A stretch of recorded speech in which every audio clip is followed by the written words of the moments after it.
شروع اللہ کے نام سے جو سب پر مہربان ہے۔ ام المومنین حضرت عائشہ رضی اللہ تعالیٰ عنہ سے روایت ہے، انہوں نے فرمایا، میں نے عرض کیا اللہ کے رسول قیامت کے دن لوگ کس حالت میں اٹھیں گے؟ رسول اللہ صلی اللہ علیہ وسلم نے فرمایا، ننگے پاؤں ننگے بدن۔ میں نے کہا اور عورتیں؟ فرمایا عورتیں بھی۔ میں نے کہا اللہ کے رسول ہمیں شرم نہیں آئے گی؟ فرمایا عائشہ معاملہ اس سے زیادہ سخت ہے کہ کوئی کسی کو دیکھے، یعنی اپنی اپنی پریشانی میں کسی کو اتنا ہوش ہی نہیں ہوگا، یعنی اپنی اپنی پریشانی میں کسی کو اتنا ہوش ہی کہاں ہوگا کہ وہ دیکھتا پھرے دوسرے ننگے ہیں یا لباس پہنے ہوئے ہیں۔ سننے ابن ماجہ حدیث نمبر 4276۔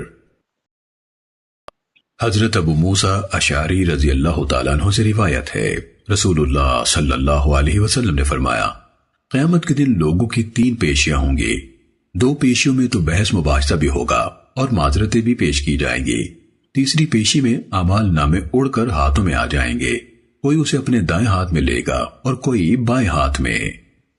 سننے ابن ماجہ حدیث نمبر 4277۔ اللہ تعالی ہمیں ان احادیث مبارکہ پر عمل کرنے اور اپنی زندگیوں کو سنوارنے کی توفیق عطا فرمائے۔